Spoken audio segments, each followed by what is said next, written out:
La joven que están viendo en sus pantallas es Esmeralda Rincón, quien en 2009 protagonizó uno de los casos que más ha impactado a toda la ciudadanía mexicana. Si quieren saber todo lo que sucedió, quédense conmigo hasta el final del video. Hola a todos, ¿cómo están? Mi nombre es Lesma, espero se encuentren muy bien. Yo como siempre muy contenta de poder estar un día más aquí con ustedes, muy agradecida de que me estén viendo donde quiera que se encuentren. El día de hoy tenemos un caso sucedido en México, el de Esmeralda Rincón. Acompáñenme a ver todos los detalles.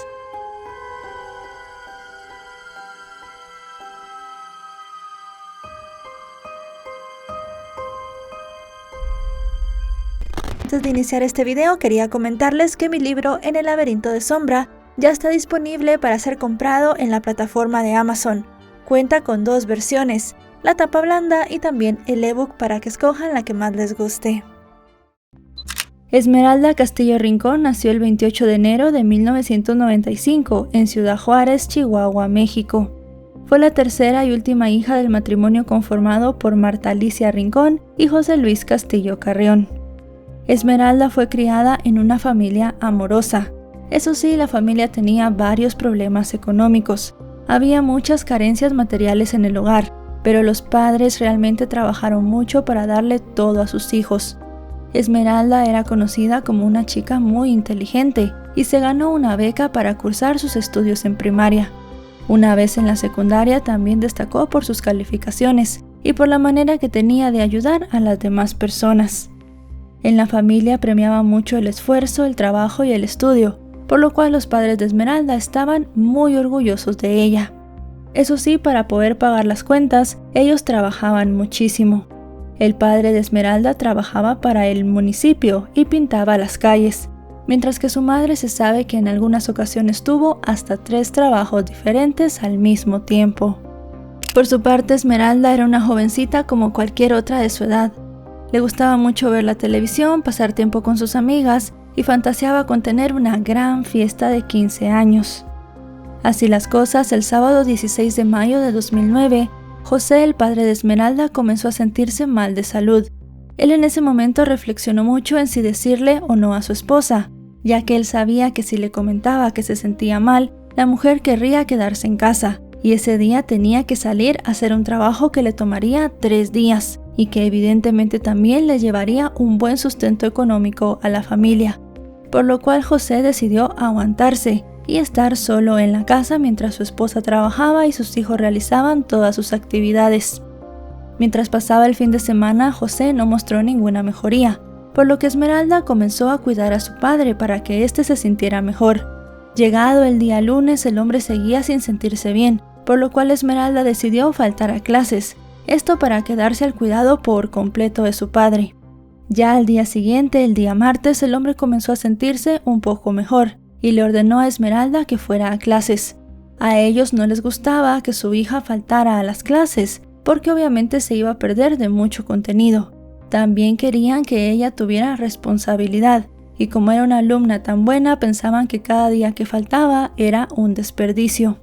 Si bien José ya mostraba una leve mejoría, no se sentía del todo bien. Él llevaba a Esmeralda todos los días a la escuela, pero ese día obviamente no pudo, así que la chica tuvo que tomar sus cosas e irse sola a su centro educativo.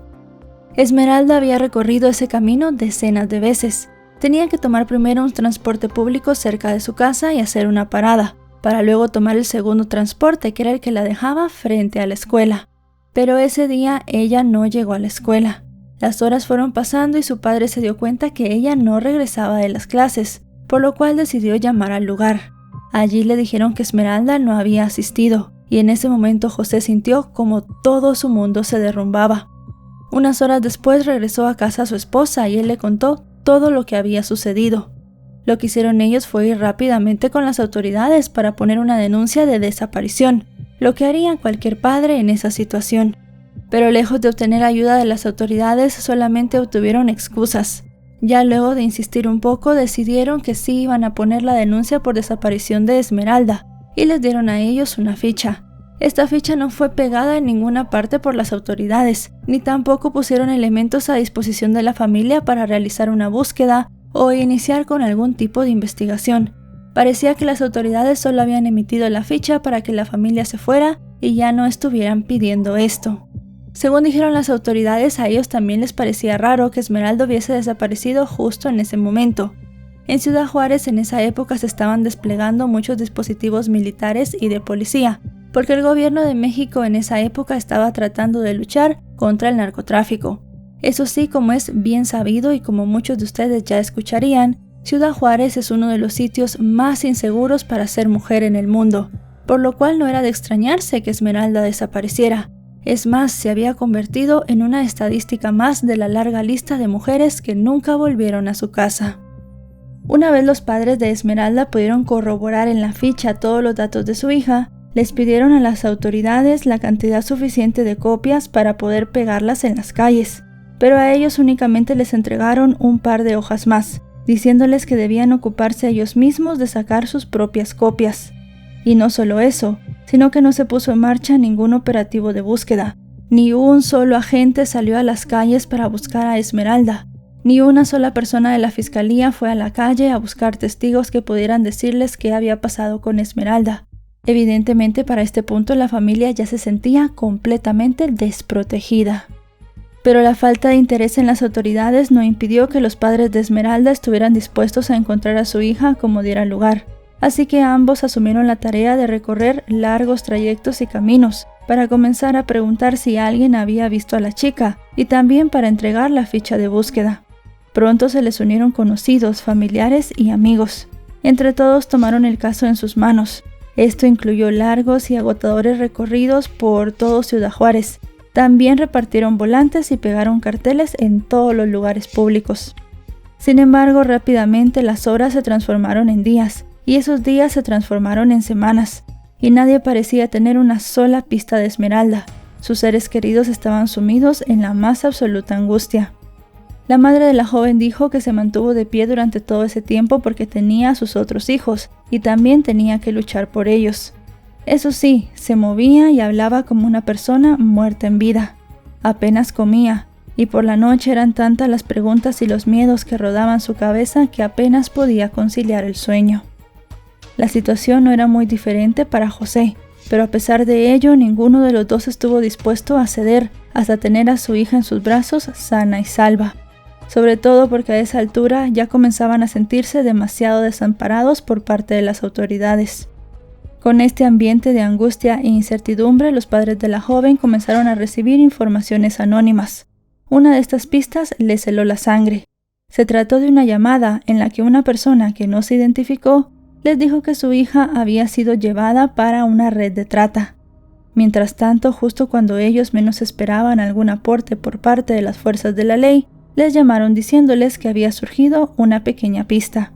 De acuerdo con las investigaciones, a Esmeralda la habían visto por última vez en el centro de la ciudad, más o menos a las 12:30, lo que daba a entender que si bien había abordado sin problemas su primer transporte, se había perdido en algún punto el segundo transbordo, y nunca había llegado a la escuela, ni siquiera había estado cerca. Con ese dato, la familia de Esmeralda regresó a la zona donde dijeron que la habían visto por última vez para intensificar sus búsquedas. Llevaban consigo mantas de gran tamaño con la fotografía de la niña, esto para colocarla en los alrededores. Poco a poco el rostro de Esmeralda fue haciéndose familiar entre vecinos y la gente que se movilizaba por aquellas calles, aunque claro está que todo esto fue por las razones menos deseadas. Su caso, en tanto, no era el único en Ciudad Juárez. En el mismo mes que ella, otras 4 chicas habían desaparecido en un radio de 10 cuadras. Durante los siguientes meses no se obtuvo ninguna pista nueva. Era prácticamente como si a Esmeralda se lo hubiese tragado la tierra, y para colmo en sus padres fue arraigándose cada vez con mayor fuerza la certeza de que las autoridades no les iban a ayudar. Realmente parecía que le habían dado carpetazo a la investigación sin siquiera intentar. Una conclusión que no parecía descabellada, a la vista de que en ese año habían desaparecido ya muchas personas no solo en Ciudad Juárez, sino también en Chihuahua. Así las cosas, se cumplió 1 año de la desaparición de Esmeralda, y sus padres se movilizaron en una protesta hasta la fiscalía, llevando a cabo una actividad que decidieron llamar Brigada en contra del olvido. Ellos se encargaron de pegar algunas hojas en postes, paredes y en infraestructura, y en esta se podía ver la foto de Esmeralda. Así siguieron pasando los meses, y ya en 2011 una persona declaró ante la fiscalía que Esmeralda había sido trasladada a Ciudad de México, específicamente a un lugar llamado La Merced. Al enterarse de esta información, las alarmas en la familia se encendieron, pues dicho lugar era conocido por una abundante actividad relacionada con el comercio sexual.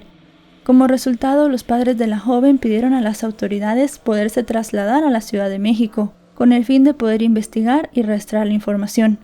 Pero de nuevo se chocaron con la indiferencia, pues según ellos mismos han afirmado, no hubo ninguna acción o diligencia realizada al respecto.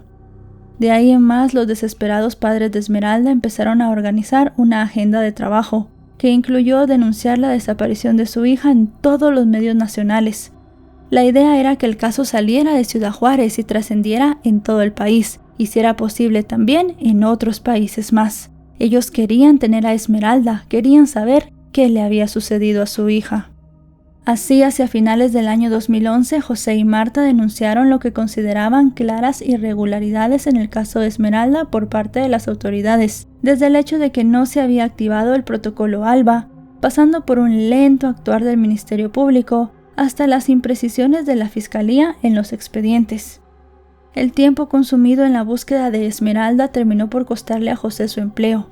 Sin embargo, cuando le dieron a elegir, él, como lo haría casi cualquier padre en su situación, decidió que trabajar no era tan urgente ni tan importante como dar la vida por sus hijos y buscar a Esmeralda.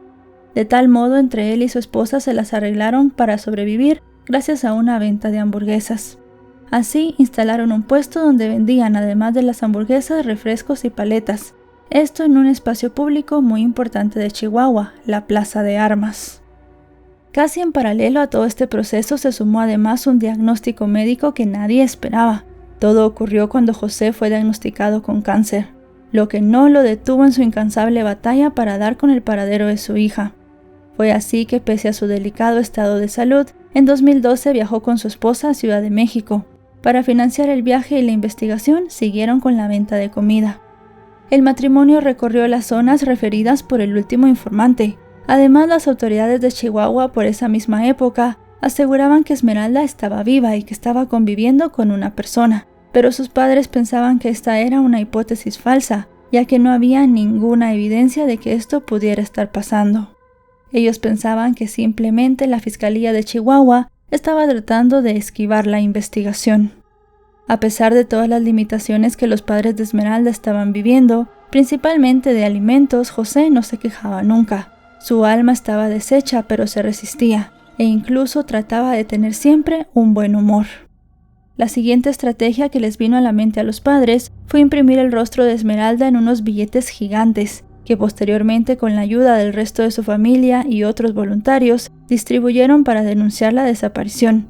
Estos billetes tenían una leyenda que decía: "Ayúdanos a encontrarla", y gracias a esta iniciativa Esmeralda comenzó a ser llamada la niña del billete, haciendo que su rostro se volviera conocido en todo el país, que era lo que sus padres buscaban, y también se convirtió en un símbolo de resistencia y obtención de justicia. La fotografía de la joven también ocupó fichas de búsqueda y camisetas, como una forma de sensibilizar a la sociedad, y sobre todo de nuevo con la esperanza de que alguien la reconociera y pudiera proporcionar información sobre su paradero. Pronto, el video de José repartiendo volantes se viralizó en las redes sociales, lo que a su vez generó una ola de reacciones, ante la necesidad de obligar a la gente a enfrentarse a la realidad de las desapariciones que estaban sucediendo en México. Por esa época, José y su esposa también convocaron una conferencia de prensa, donde informaron que planeaban denunciar formalmente a la Procuraduría General de la República por el delito de trata de personas, y adicionalmente también dijeron que presentarían una solicitud ante la Comisión de Derechos Humanos del Distrito Federal. Y aunque la imagen y la voz de José fue replicada por varios canales de televisión, generando con ella consecuencias, estas no fueron precisamente las que la familia esperaba. De hecho, este inesperado giro de los acontecimientos puso a prueba la capacidad de sorpresa, no solo de José, sino también de los suyos, y además de los desconocidos que seguían el caso. Así las cosas, el 5 de abril de 2012, José recibió en su casa una sorpresiva visita. Eran unas personas vinculadas al ministerio, quienes le pidieron que los acompañara a la fiscalía junto a uno de sus hijos llamado Lorenzo, Al parecer, los funcionarios necesitaban unas firmas para continuar con la investigación de la desaparición de Esmeralda. No obstante, al día siguiente, 6 de abril, José y Lorenzo fueron detenidos, sin tener ni una sola orden de aprehensión, y posteriormente se les informó que habían sido acusados de robo calificado a una sala de masajes. Según explicaron las autoridades, este supuesto hecho había ocurrido en 2008, pero no había sido sino hasta ese momento, gracias a la participación de José en la televisión, que la dueña del lugar supuestamente los había reconocido a ambos. La reacción de Marta no se hizo esperar. Aseguró que todo era una mentira y una persecución en contra de su familia. Comentó que su hijo nunca había salido en televisión justamente para protegerlo de estas situaciones. Pero más allá que esto fuera real o inventado, tanto ella como su marido sabían desde el principio que estaban lidiando con gente poderosa, de modo que estas situaciones se podían dar. Por esas horas Marta no estuvo sola. Al contrario, la defendieron activistas y personas que luchaban por los derechos humanos. Denunciaron la detención de José y de Lorenzo. Dijeron que había sido irregular y a base de engaños. Asimismo, también se puntualizó que no había ningún retrato hablado, ni existía la persona que supuestamente los estaba señalando. Por su parte, el abogado de la familia comentó a los medios de comunicación que ellos tampoco tenían pruebas para asegurar de que la acción fuera directa desde el Estado, pero sí les parecía una acción de intimidación en contra de los familiares de Esmeralda por exigir justicia. Al respecto, también resulta importante que recordemos cómo detallaron varios periodistas la investigación del caso. Durante los meses previos a la detención, la familia de Esmeralda no solo consideró que había un nulo accionar del gobernador de Chihuahua, sino también que tenía una responsabilidad directa, ya que estaba aumentando mucho el número de muertes de mujeres. El funcionario por esa época también estaba destacando en un supuesto desvío de recursos. Como se comenzó a decir en las redes que todo había sido un acto de intimidación, este gobernador salió a hablar. Dijo que no se trataba de eso y negó el arresto de José y su hijo como una maniobra de persecución. Con el paso de los días, el 10 de abril de 2012, pese a las irregularidades que había en el expediente, padre e hijo fueron inculpados del delito de asalto violento. Esto ante la incredulidad e indignación de todas las personas que estaban siguiendo el caso. Pero 9 meses más tarde, en enero de 2013, José y Lorenzo fueron liberados, y una vez pudo, el padre de Esmeralda comenzó a declarar que todo había sido un elemento de distracción, para evitar que él siguiera con sus protestas y con la búsqueda de su hija. También dijo que se había hecho para ocultar que las autoridades no habían puesto ningún interés en el caso de la niña. Ya con José fuera de la cárcel, la investigación continuó, y la familia destacó que con cada cambio de presidente, los nuevos funcionarios se acercaban a Ciudad Juárez con el objetivo de avanzar en casos, pero para ellos no era más que una estrategia para calmar los ánimos de los familiares. Ellos habían vivido esto ya durante muchos años, y aunque los funcionarios decían que se implicarían más para resolver los casos, esto nunca sucedía. El tiempo siguió pasando y a mediados de junio de 2014, ya durante la administración de Enrique Peña Nieto, los padres de Esmeralda contaron con el apoyo del Comité de Madres y Familiares de Mujeres Desaparecidas en Ciudad Juárez. Ellos se instalaron frente a la Fiscalía General del Estado de Chihuahua para realizar una huelga de hambre. Ya para 2015, la Fiscalía seguía sin presentar avances indagatorios en el caso, y una vez más la negligencia los acompañó. El 14 de enero de ese año, José se sumó a las protestas de quienes exigían justicia por el caso de Ayotzinapa, un caso de desaparición forzada de 43 estudiantes de una escuela normal en México, y también a distintos familiares de víctimas de feminicidio. La policía antimotines durante esta manifestación arrastró al hombre por el pavimento. Además de eso, ese mismo día las autoridades le informaron a la familia que no había novedades por el caso. Eso sí, en una acción que para muchos fue un poco extraña, 2 días después las autoridades mandaron a llamar a la familia de Esmeralda.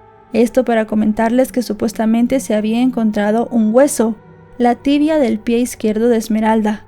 Supuestamente este hueso había sido hallado el 3 de marzo de 2013, junto a un arroyo de Ciudad Juárez, pero no había sido hasta ese momento que se había podido identificar.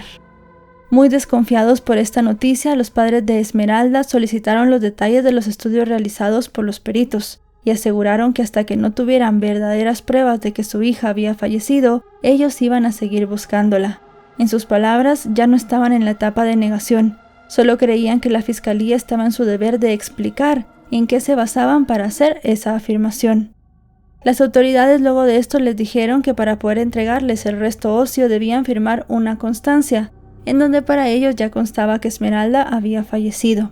Lo que los quieren entregar es una tibia, pero al recibirlo nosotros nos exigen que firmemos un documento donde aceptamos que Esmeralda no está sin vida. De hecho, ese paso era necesario también para darles información de la carpeta de investigación y búsqueda de la joven. Al final ellos no solo no aceptaron firmar, sino que cuando quisieron analizar el ADN de las pruebas, el Estado no les permitió utilizar su laboratorio.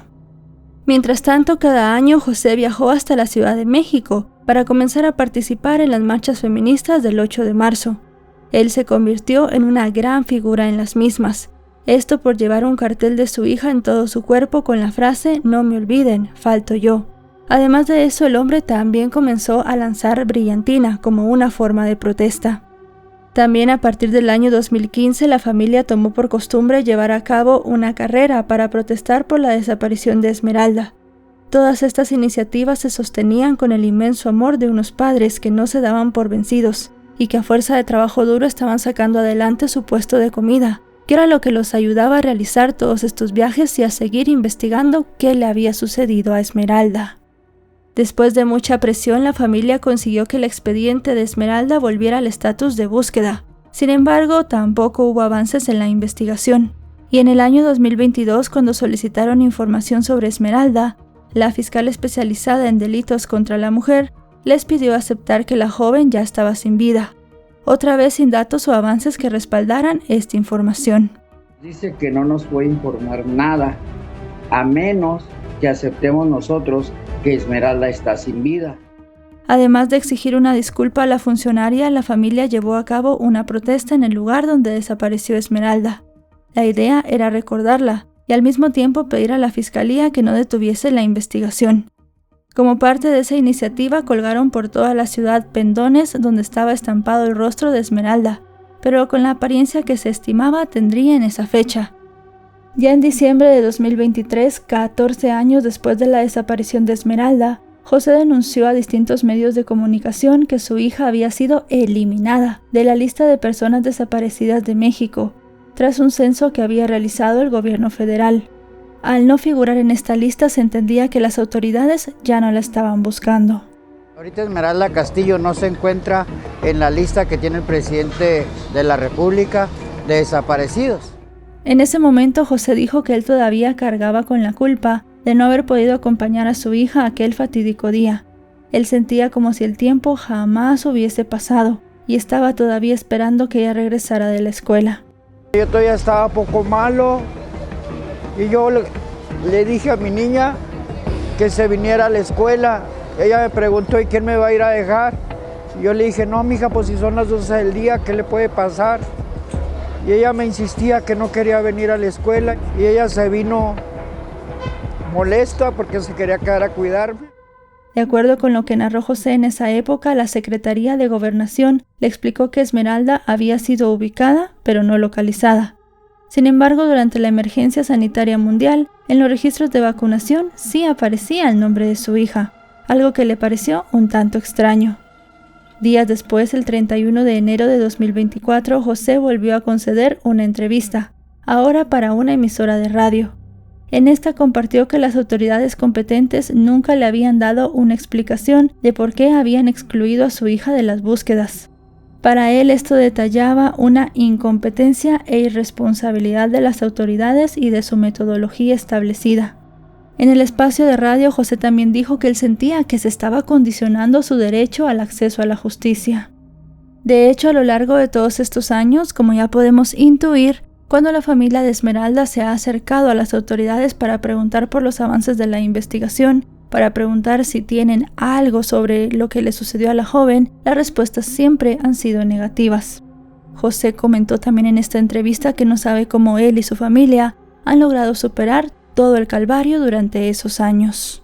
Ha sido muy difícil estos 15 años, el tener una cama vacía en la casa, el tener una silla en nuestra mesa que no está ocupada. Solamente el Todopoderoso sabe cómo hemos podido sobrellevar esto. La información más reciente que se ha tenido en el caso fue en el mes de marzo de 2025, y es que en México se encontró lo que parecía fungir como un campo de exterminio del cartel Jalisco Nueva Generación. En este lugar se encontraron cientos de objetos de personas que habían estado en el lugar y a las cuales les habían quitado la vida. En algunos medios de comunicación se dijo que una mochila que supuestamente pertenecía a Esmeralda y que ella llevaba el día que desapareció fue encontrada en este lugar, pero su hermana se encargó de desmentir esa información. Ella dijo a través de una publicación en las redes sociales que esa mochila no pertenecía a Esmeralda, que realmente esa información era completamente falsa. De acuerdo a la hermana de Esmeralda, la mochila sería una tipo maletín fabricada en lona con unos dibujos de estrellas. Eso sí, ella también aprovechó para agradecer a todas las personas que seguían investigando con ellos el caso de la joven. La confusión se vino a dar porque en la ficha de la desaparición de la joven solo estaba que ella el día de su desaparición llevaba una mochila negra con estrellas, pero no se especificó, como ya lo hizo su hermana, que era una tipo maletín y no como la que se había encontrado, que era una de las que van a la espalda. En la actualidad, a casi 16 años de la desaparición de la joven, su madre, su padre y sus hermanos, así como sus amigos y vecinos, aún siguen en pie buscándola, no solo a ella, sino a muchas niñas desaparecidas. Por su parte, José ha admitido que no es cuestión de negar que su hija haya perdido la vida, una posibilidad que es factible, sino que de ser así las autoridades tienen que mostrarle pruebas fehacientes de que esto sucedió. Mientras tanto, la búsqueda incansable de esta familia, y especialmente de su padre José, lo ha llevado a convertirse en un activista. Se ha capacitado en materia de derechos humanos y también de derecho penal. Él sueña que un día pueda encontrar a su hija y saber lo que le pasó. Mientras tanto, sigue participando en las marchas del 8M. Eso sí, cada vez con menos energía, porque evidentemente la edad le ha pasado factura. Si bien, como dije en el video, él solía viajar hasta Ciudad de México, este año 2025 decidió participar en la marcha que se hizo en Ciudad Juárez. Eso sí, a pesar de los achaques de la edad o de las enfermedades, el hombre siempre se ha mantenido al pie del cañón buscando a su hija. Y bueno, hasta aquí el video de hoy. Un caso, como ya dijimos, muy impactante, uno de los casos de desaparición más conocidos de México y que ahora vuelve a estar en los titulares por esta mochila. Les repito, la mochila no es de Esmeralda. Sé que va a haber mucha gente en el video comentando eso y por si no quedó claro en lo que dije en la información, la mochila no es la de Esmeralda, ya su hermana lo desmintió. Tenemos que poner mucha atención a nuestro alrededor y también ayudar no solamente a la familia de Esmeralda, sino a todas las familias que están buscando a una persona desaparecida. Realmente en un mundo perfecto desearíamos que estos casos ya no volvieran a suceder y que estas familias tuvieran justicia. Pero como podemos ver, las autoridades en muchas ocasiones, en la mayoría de estas, no ponen atención a las personas a su alrededor. Si este video les ha parecido informativo, recuerden dejarle un me gusta, recuerden suscribirse si no lo están. Actualizo 3 o 4 veces por semana y si están suscritos les llegará una notificación cada vez que yo suba un video. En mis otras redes me encuentran como LesmaVR, allí también subo contenido casi todos los días. Ahora sí, nos vemos hasta otro caso. Adiós.